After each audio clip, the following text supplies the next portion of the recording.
जय श्री कृष्ण।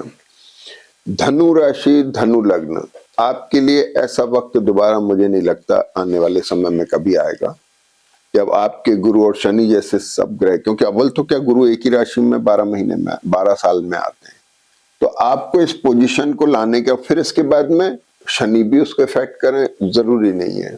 तो कम से कम नहीं तो 9 साल या 6 साल आपको इंतजार करना पड़ेगा जब इतनी एक्सप्लोरिंग पोजीशन आपकी बनेगी। तो आपके लिए तो बहुत कमाल का वक्त है। शनि की दृष्टि और गुरु की दृष्टि आपकी राशि और लग्न को बहुत मजबूत और स्ट्रांग बना रहे हैं। इससे बढ़िया कोई वक्त नहीं हो सकता। ध्यान रखने की जरूरत है। अब भी अगर आपने फायदा नहीं उठाया, आपने जन्म पत्री के फायदे नहीं उठाए, तो इसमें कोई दो राय नहीं कि आपकी गलती है।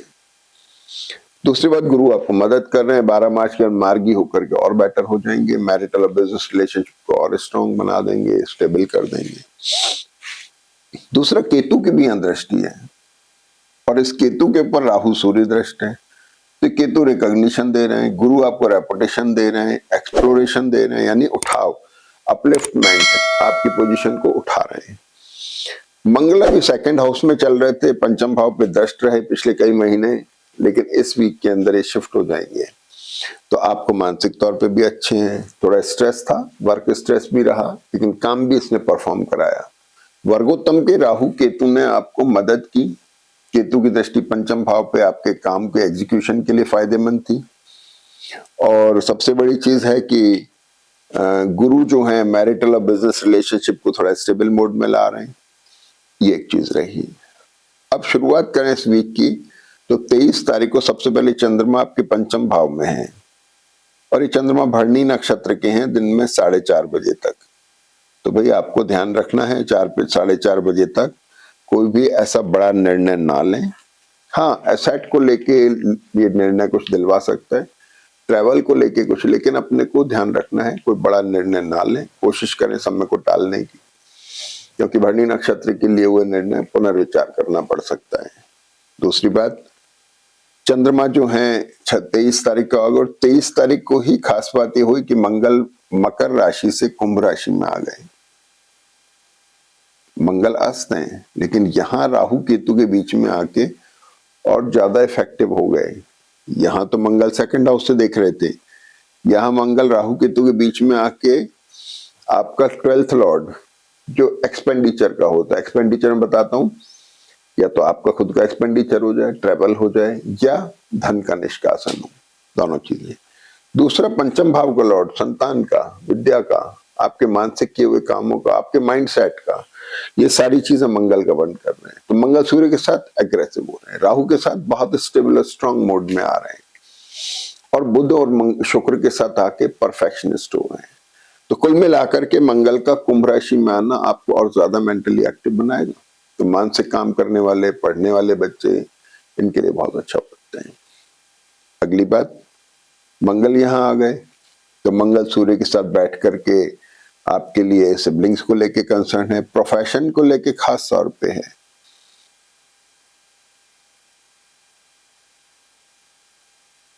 अब ये जो कॉम्बिनेशन है पूरा का पूरा, इसका जो है ये पंचम भाव पर भी है और इसका इफेक्ट अष्टम भाव पर भी है। अष्टम भाव में लोकेशन चेंज होना, ट्रैवल होना, है ना। और ये राहु सूर्य थोड़ा सा ठीक है, अच्छा कॉम्बिनेशन, वर्गोत्तम में है, स्ट्रांग है, लेकिन एक्यूट बहुत है। कभी कभी इसके रिजल्ट ऐसे आते हैं कि थोड़ी छोटी मसल्स में स्ट्रेन दे दिया, इंजरी दे दी, इस तरह की चीजें, तो थोड़ा केयरफुल रखने की भी जरूरत है। सिबलिंग्स के साथ रिलेशनशिप का ध्यान रखना है, थोड़ा एग्रेसिव ना हो, इरिटेशन ना डेवलप हो। राहु जो है यहाँ बैठ के सप्तम भाव पर मैरिटल और बिजनेस रिलेशनशिप को गवर्न कर रहे हैं, और थोड़ा डिससेटिस्फेक्शन आ रहा है। और चंद्रमा जैसे ही शिफ्ट होके वृषभ नवांश में आते हैं, वृषभ राशि में आते हैं, तो ये पुनर्विचार शुरू हो जाता है, एसेट को लेके, अपने कामकाज को लेके, रिलेशनशिप को लेकर के, या एसेट और फाइनेंस को लेकर के। तो सूर्य यहाँ पर वर्गोत्तम में है, आपके 26 तारीख को सूर्य वर्गोत्तम में आ गए, चंद्रमा मिथुन राशि में है। तो चंद्रमा मिथुन में है, सप्तम में गुरु चंद्र, बहुत अच्छा कॉम्बिनेशन है। Teaching, preaching, consultancy, banking, HR, management, और खाने पीने की चीज, काम करने वाले बिजनेसमैन, उन लोगों के लिए गुरु चंद्र का कॉम्बिनेशन अच्छा कॉम्बिनेशन है, बेटर है। एसेट का लिक्विडेशन ये करा सकता है, ट्रेवल करा सकता है, ये चीजें हो गई। और अब देखिए कि 26 को बुध वक्री हो गए, तो बुध आपका सप्तमेश और दशम भाव का लॉर्ड हुआ, ये वक्री हो गए। सूर्य राहु के साथ में रिकॉग्निशन भी दे रहे हैं। अपने मैरिटल बिजनेस रिलेशनशिप, आपका प्रोफेशन, काम काज, इनको चेंज करके स्टेबल मूड में ला रहे हैं, बेटर साइड में, क्योंकि शुक्र मंगल साथ हैं तो बेटर साइड में आ रहे हैं, लग्जरियस हैं, यानी प्लीजेंट हैं। तो जब प्लीजेंट है तो अच्छी है, तभी तो प्लीजेंट, ये बात।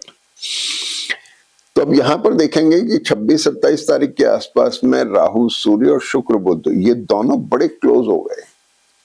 ये कॉम्बिनेशन राहु सूर्य का वर्गोत्तम में चला गया, वहां भी क्लोज है। तो मोटी बात क्या हुई कि इसकी दृष्टि भाग्य भाव पर है। ऐसा लग सकता है कि एक बार को चीजें रुक गई हैं, लेकिन ऐसा नहीं है, रुकेंगी नहीं। काम के होने के स्ट्रेसेस होंगे, तो थोड़ा सा ध्यान रखने की जरूरत है, रिलेशनशिप के ऊपर भी, काम काज के ऊपर भी। अब आ जाइए 27 तारीख को मंगल वृश्चिक नवांश में आ जाते हैं। तो वृश्चिक का मंगल जो है पंचमेश और द्वादशेश होके धन का निष्कासन, ट्रैवल, या आपका माइंड सेट, एजुकेशन के लिए, बच्चों को लेकर के, ये थोड़ा सा बेटर साइड में चला गया।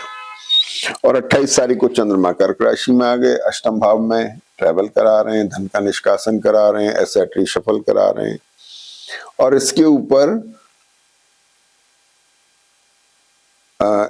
ऊपर ये कॉम्बिनेशन जो है, इसका इफेक्ट आ रहा है।